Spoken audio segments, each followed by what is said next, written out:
Gucci, how y'all doing? Live, live.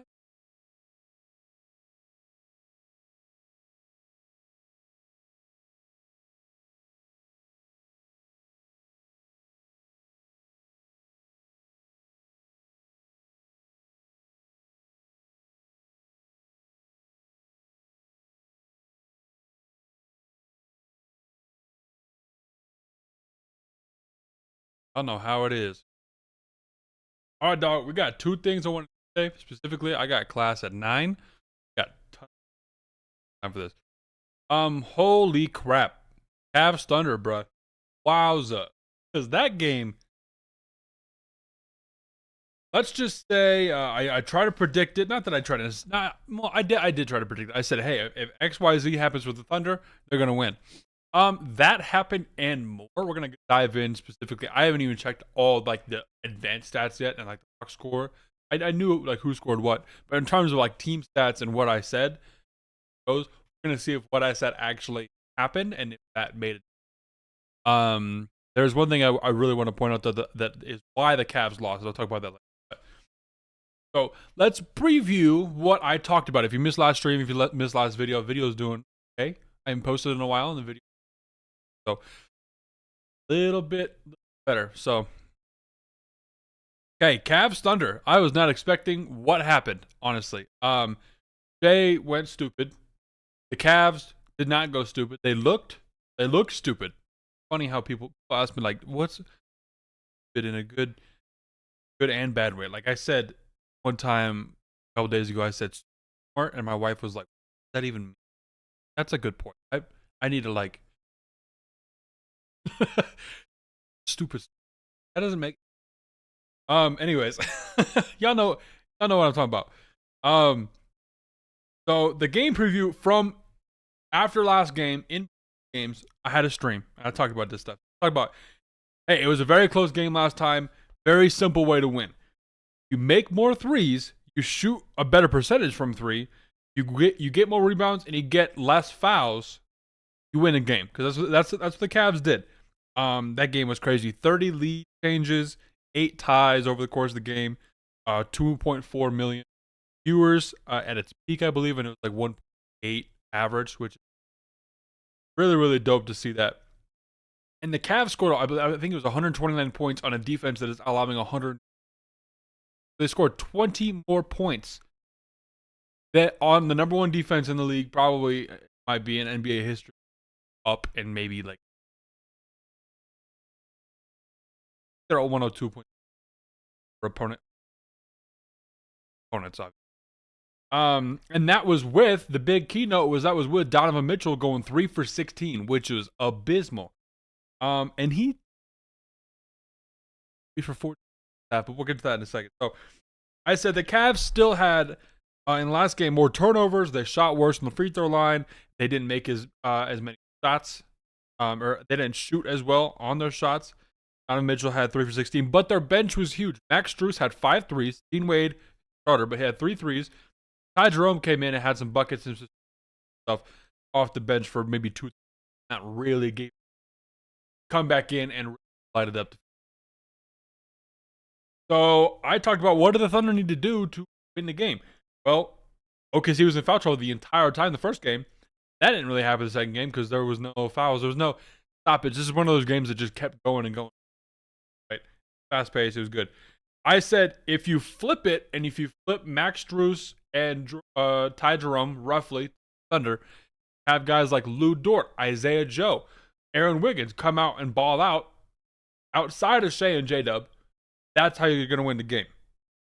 And I think that happened. So let's just go right to it.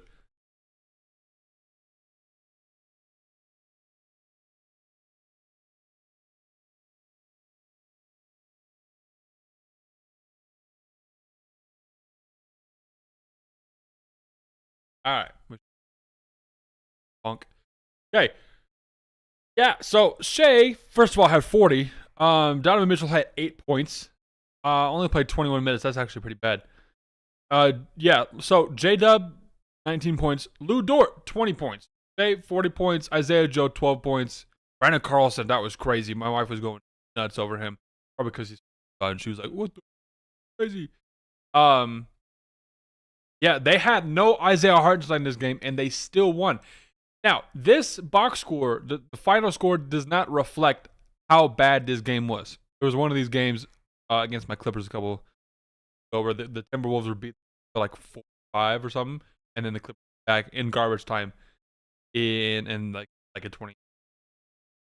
So it didn't look as bad at the end. That's how this was. These guys, I think the Thunder were up by 42 points and pulled everybody at the end of the third quarter. Like, whole fourth quarter was wraps. So stats here, I'm not particular to one side. Excuse me, sorry. I'm not particular to one team at all. But when an entire quarter of basketball is straight garbage time, the stats, we could talk about them generally, but we can't put too much thought into them, because there was one point where it was Alex Ducas shot, I think, 6 threes, missed all of them. Like, so you see my point there? There's a little bit of discrepancy there with all of that, but we're just going to go at face value and see if it matches up with what we talked about. So I said, if you need to win the game, if you're going to win the game, you need to make more threes and shoot a better percentage. Was that correct? Yes, it was. They made 18 3-pointers, 18 for 53. Holy crap. See, that's what I'm talking about. 53 3-pointers. That's just guys in the fourth quarter chucking it up. That was crazy. 18 for 53, 34%, and they made more and shot a better percentage. So check, boom. They had more rebounds. They actually did not have more rebounds. That's interesting. Less offensive rebounds, less defensive rebounds, and they still win the game. That's actually insane. And the fouls. How did the fouls go? They had 9 more fouls. And 9 more fouls in the Cavs. So that's interesting that they still won. I'm surprised. I mean, I can't believe that's crazy. But where they did win, steals, turnovers. Cavs had 20 win turnovers. That's just like where it's your possession most times is straight up like, okay, ball to the other team. Whether it's a steal, whether it's Max Drew stepping out of bounds, that was crazy. I've never seen a team where something happened maybe late in the second quarter, and then they review it in the second quarter because he had made a 3-pointer, and they took 3 points away and gave a turnover to Cavs because he was out of bounds. And I get he was out of bounds, but it's weird that they reviewed it. I don't know. I've never seen that before. They didn't shoot as many free throws, but they shot. They only missed 1 free throw. Wow. Shot 90% from free throw. Free throw line. Had the same amount of blocks. Turnovers, yeah. I mean, 6 turnovers is pretty good against a really... I mean, the Cavs aren't like number 1 defense like the Thunder are. Very solid defense, especially when you have no bigs. I mean, the moral of this game from what I saw was the coaching adjustment from Mark Daigneault and the adjusting of the players. And it's really cool to see a young team. So if it's better to have older guys and have them buy in together, I'd say that but young guys buying in together is something a little bit different, and I think it's a lot more special potentially. Because the way that these guys were hounding Allen and Mobley inside was crazy. I mean, they forced the Cavs to go small, and if this is when I knew the game was over. I mean, the Thunder were already up by like 20 points. But when you force another team to play the way that you're playing, and the Thunder are only playing that way because they can't go big because they don't have Chet and they don't have iHeart. So they have to play small. They were going to play small at some point. So they're forcing the Cavs to play small because, like, you should be able to play your own game and win your own game. That's what the Cavs did last time. They played, they stuck it out, got over a really good defense. So that was really, really good. They played they played their game. This time they did not play their game. They were putting in Dean Wade. Dean Wade, and he was like the center. So then it was like Garland, Ty Jerome, Max Drew. Like they just went small, and it just didn't work. Because I mean, you go small and you take. It's not like the Thunder where going small for the Cavs is taking your two of your 4 best players off the court. Have 2 7-footers in Mobley and Allen. You gotta just. So that surprised me. That's when I was like, this game's chalked. And then Brandon Carlson, who my wife was looking up, he went undrafted, got signed by the Thunder, came in, he shot like 22%. league, and he hit 3 threes. He's played like 6 NBA games in his career, so he came in, and I was like, all right, they're desperate and making him pay. So that was when he made 2 threes like in back-to-back possessions or something like that, and then that Thunder really took off.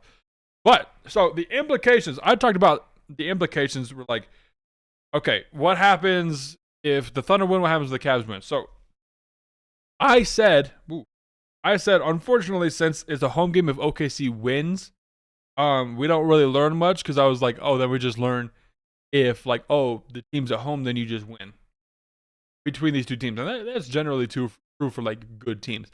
This was not one of those wins. This was a win that was more like smackdown, like belt off, just smacking. Right? It was crazy.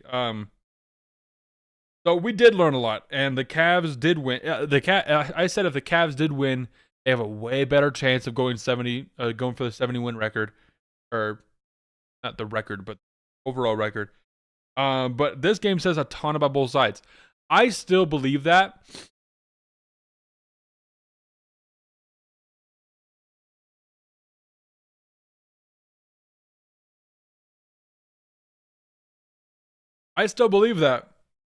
But the Thunder, for me, I don't know, man. I need to watch them do something. The playoffs are so indicative of their future, because you can first seed, can play super well, and then it can all just go to crap in one series. And we saw that last year. So I'm still not necessarily, I'm not over that from last year.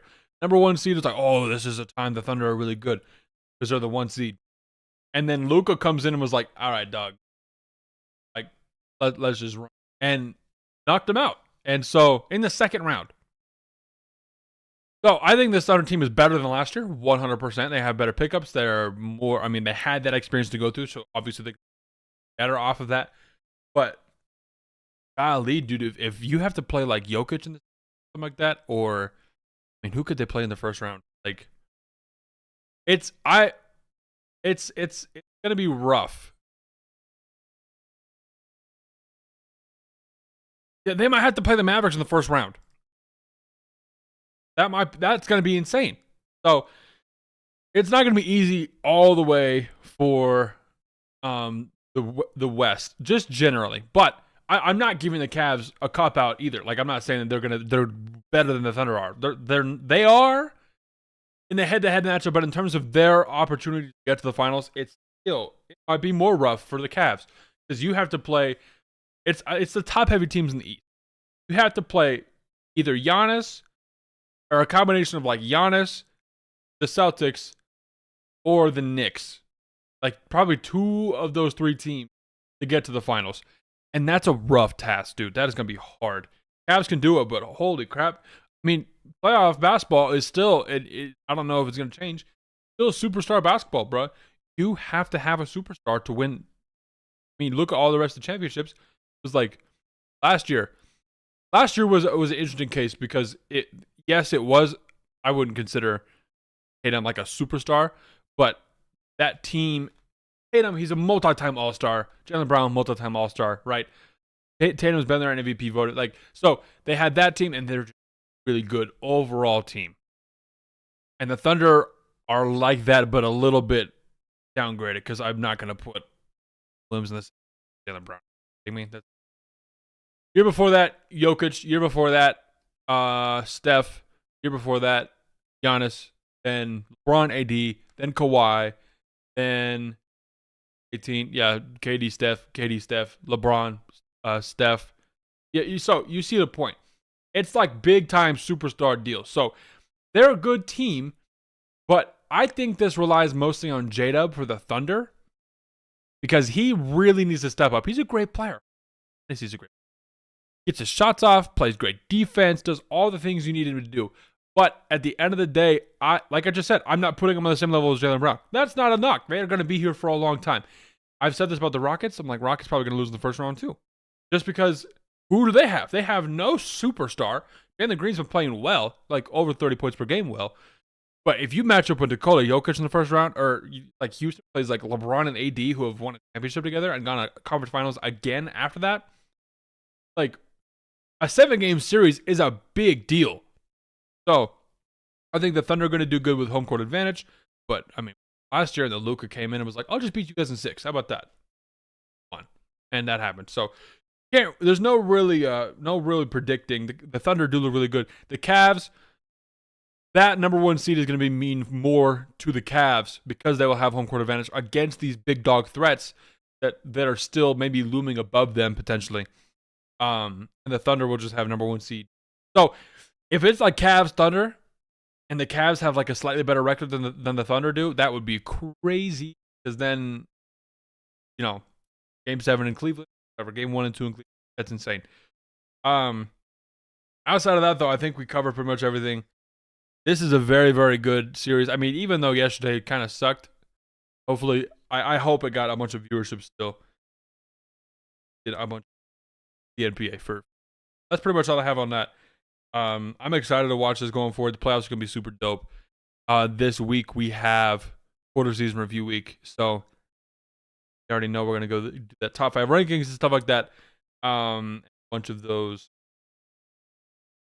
Like look back on what we said last time because we played over 40 games.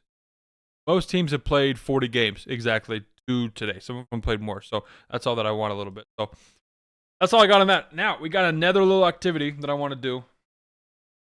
Set up real fast. You're in chat, say it was good. Hope it's working.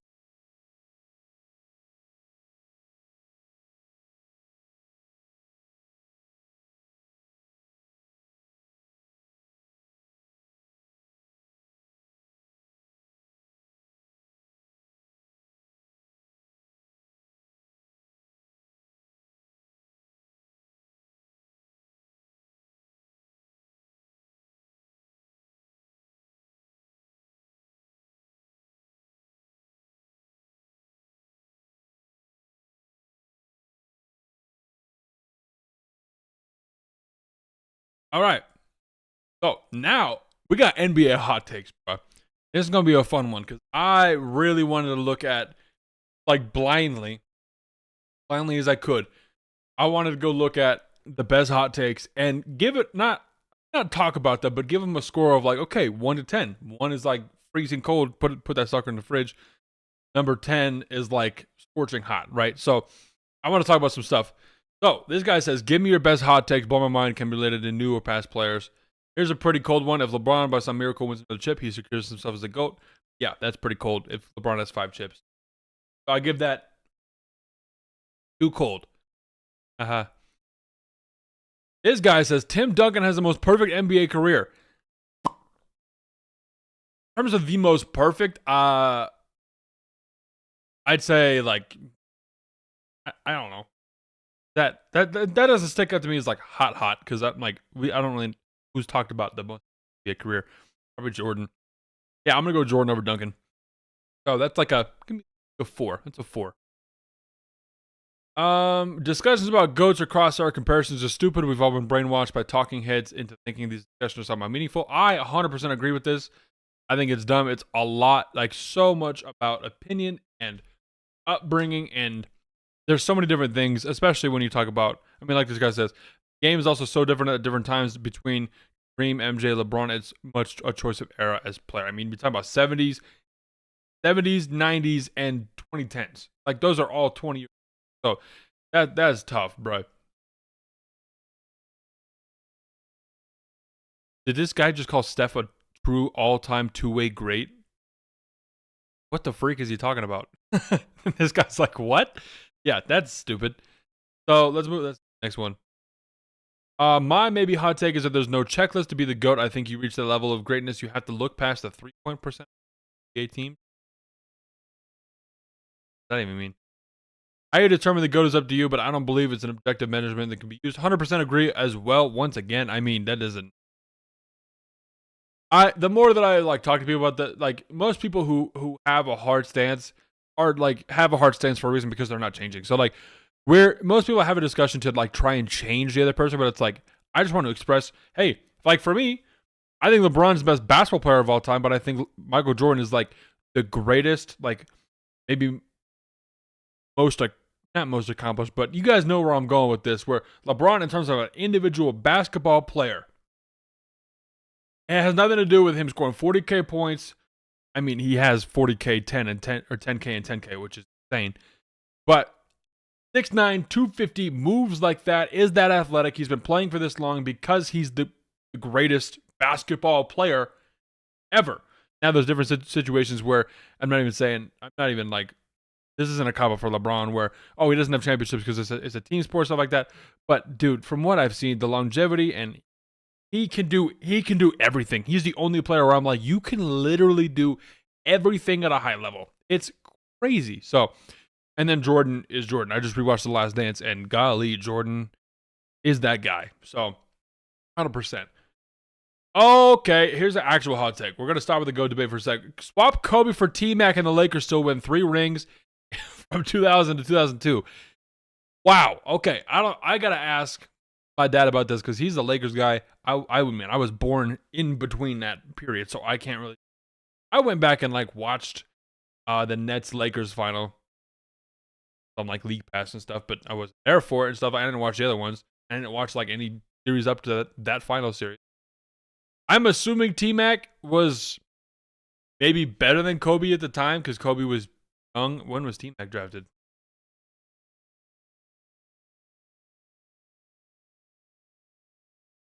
97? Yeah, okay. So,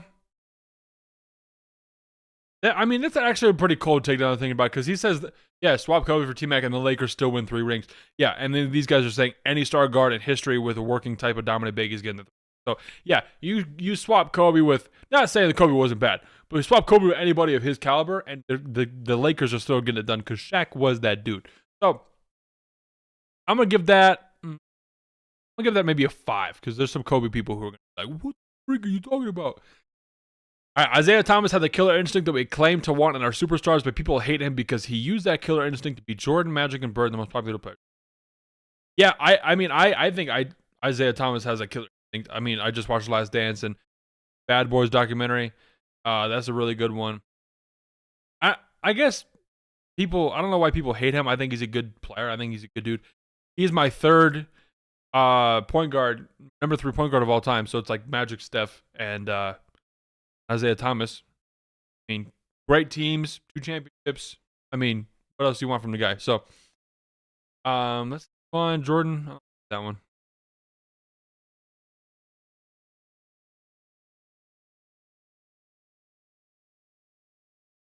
Dwight Howard had a stronger and better NBA career than Iverson. Wow. I'm going to agree with this one, and I'm going to give the hot take. Not because it's a hot take, but it's just something that people don't realize that Dwight Howard was a dog. And Iverson gets a lot of the influence cred, which is it's a thing. That's why the GOAT debate is influence thing on the court. Play on the court and then success, and you put that all together, and you're supposed to have one player who's better than another player because of the. It just doesn't make sense. I'm not even coming on some big brain I'm smarter than you guys. No. I talk to people about the GOAT debate. I'm like, this is so dumb. So yeah, Dwight Howard I think had a stronger, better NBA career than Iverson. Iverson had a more maybe memorable one because the cross on Jordan. Oh man, he's popular and stuff like that. But in terms of a basketball career on the court, Dwight Howard, yes, 100%. Was a monster. I started watching right when Dwight was kind of way out of the league almost. I mean, even in 2020, he came back, played for the Lakers, and won a championship in 2020. So he deserves that ring. So he has 1 ring. Iverson has no ring. So very interesting.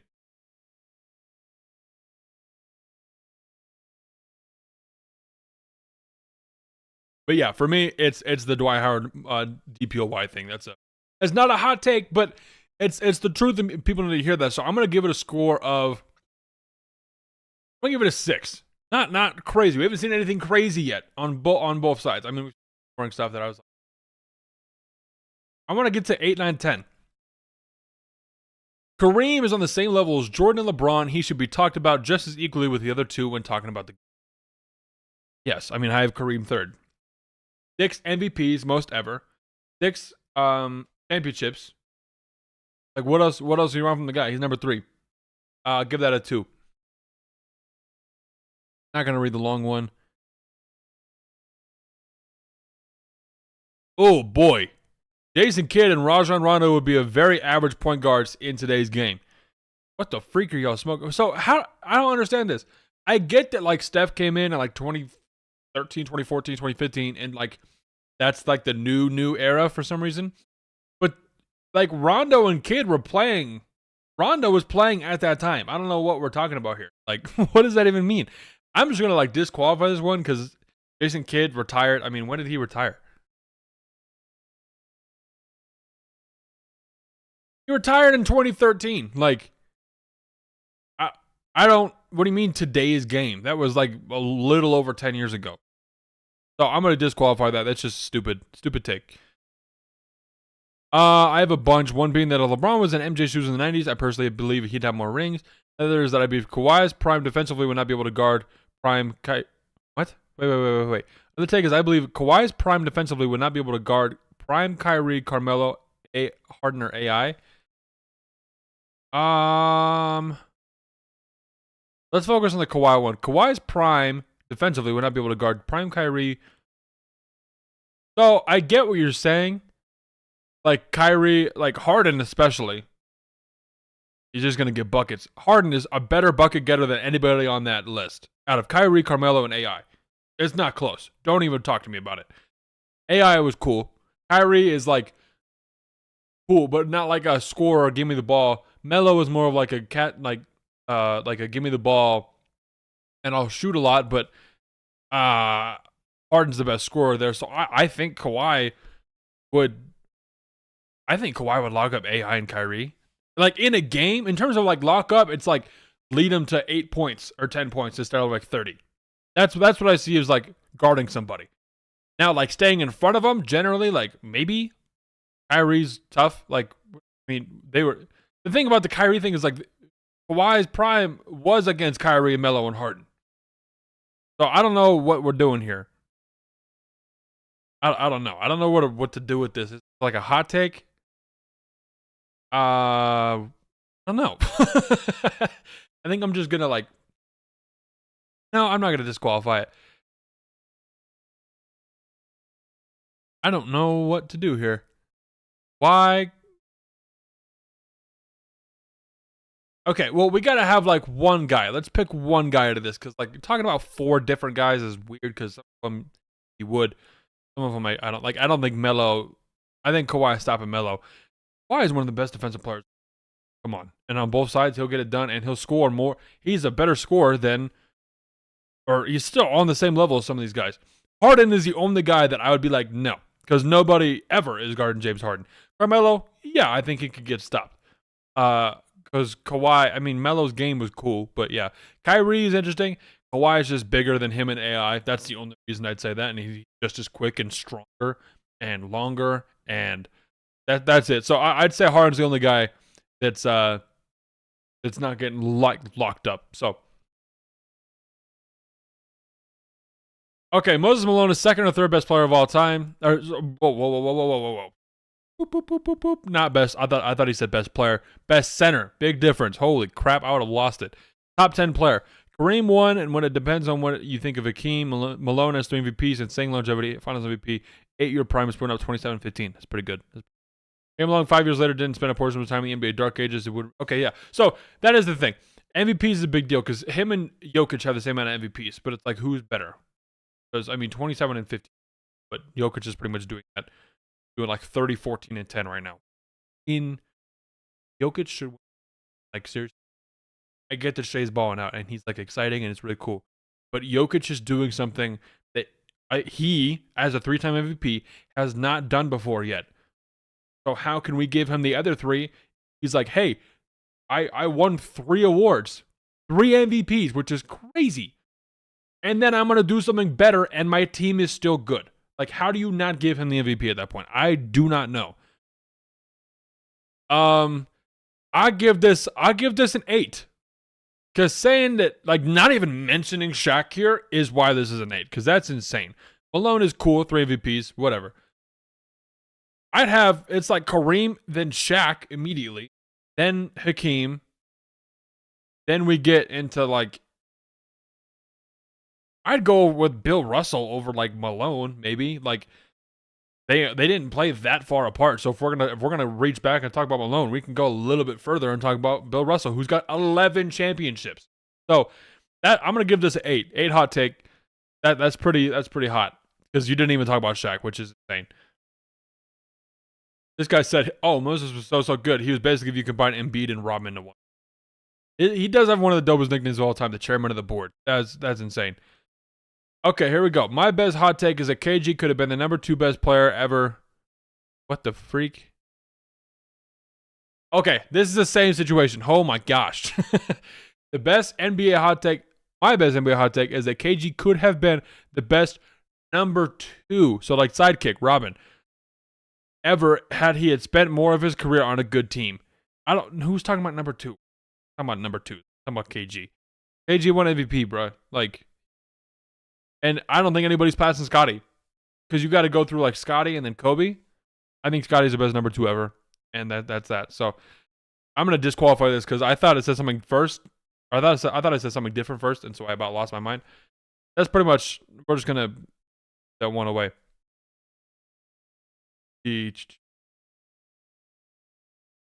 Kobe's better than Bron.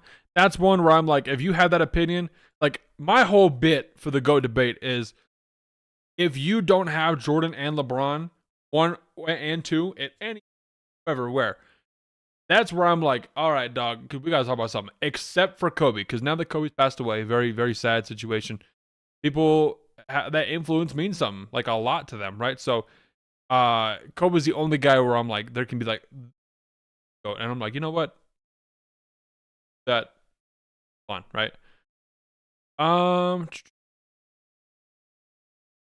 Scottie Pippen is the most overrated player in NBA history. Is that a hot take? That's like a 6 or a 7. I get where you're coming from, but not. What else we got? Definitely one of the clutchest players of all time. Is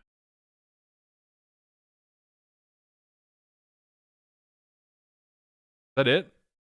Or more? Oh! Whoa, whoa, whoa, whoa, whoa, whoa, whoa, whoa, whoa. Okay.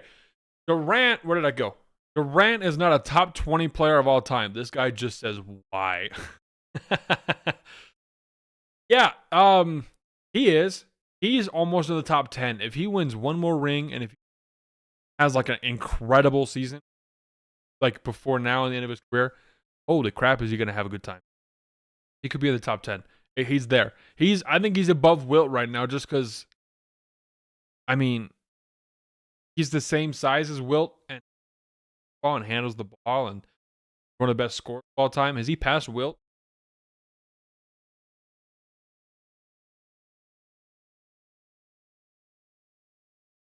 On my bingo card, I had KD's literally right behind Wilt. I said he was gonna pass Wilt. 1,700 points behind Wilt.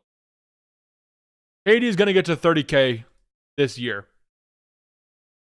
because he's at like 29.7, 300 points more. But yeah, KD, that's a cold. That's a. Well, is that a hot take? That's actually a hot take. That's not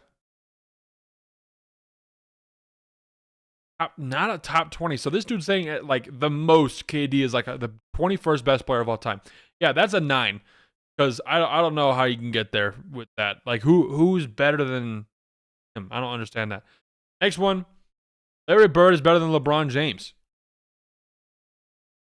Once again, if you don't have Jordan or LeBron in the same, like 1 or 2, what are we doing here, right? So, yeah, this is an 8. Give that an 8.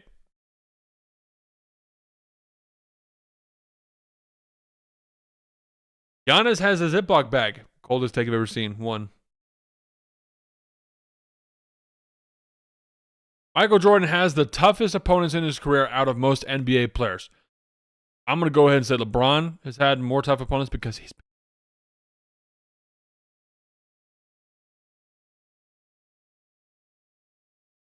That's my. No, I mean Jordan. There's a reason you went 6-0. You can't say he has the toughest opponents if you beat every single opponent. You never got beat in the finals once. You have, oh man, I had the toughest time. No, that literally proves LeBron has the tougher opponents. Plus, we're talking about the two best teams of all time.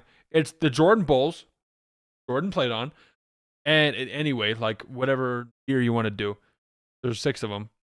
And then we're talking about the KD Warriors, the team that LeBron had to play against 3 years in a row. Or KD Warriors 2 times in a row. But so what are we even talking about here? Just the sheer fact that LeBron played the Steph, KD, Clay, Dre Warriors means that he's had the toughest opponents in NBA history. Because holy crap. Allen Iverson is the most overrated player of all time. Hurts teams more than he's helped. He's only highly regarded because of his flashy, entertaining playstyle and revolutionizing basketball culture. Finals run was a product of luck. A very easy conference in a roster that made up specific all his liabilities. Wasn't there for this. I'm gonna give this a 5. This is pretty. I feel the same way. I'm like, AI is dope. I got a shirt with AI on it. It's a Skull on Ice magazine shirt. It's pretty dope. I like it. But AI is not up there in any all-time conversation in terms of players influence 100%. But no, I don't know. It's very interesting. So I'm gonna give it a 5. Good take.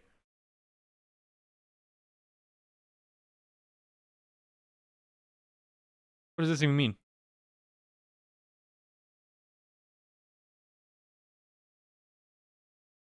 Jokic best ever. Good take.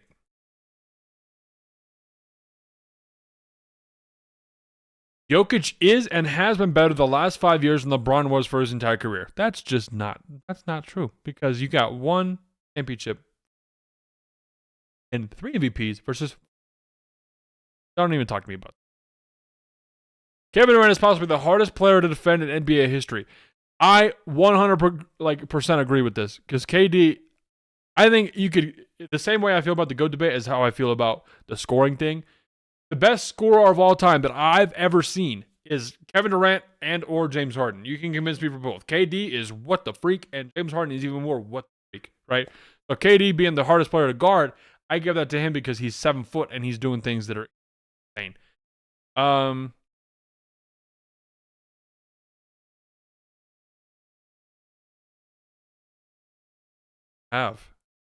Nothing else really here. Jalen Williams, a future Hall of Famer, may eventually be the best player on the Thunder's team's talent and skill-wise, but I would go the opposite route of Harden. Not gonna yet. This is a hot take. I'm gonna give this a 10. A future Hall of Famer, eventually be the best player in the Thunder, talent and skill set-wise, but he's gonna stay and not get the Harden treatment. So interesting. I'm gonna give that a 9. That's a big saying. Jalen Williams is gonna be a future Hall of Famer, and he's gonna be the best player in the Thunder, talent and skill wise. And you have Shea on the team. That's a 10. No, we're gonna close it at a 10. That's a 10. What the freak? I love J Dub as my AZ baby, but Shea is good, dude. Shea is so good. So no. That's a 10. We're gonna cap it out right there. I think that's done. Appreciate y'all for rolling up the stream, man. Like the hot takes. We got. Today's Friday, yeah. So we got podcast coming out tomorrow. Quarter season review week number time. Be a good time. I'm trying a new form of shorts. It's gonna be kind of dope. So if you guys enjoy the shorts, they're gonna be kind of dope. So that's all I got for today, bro. Today I'm going to class.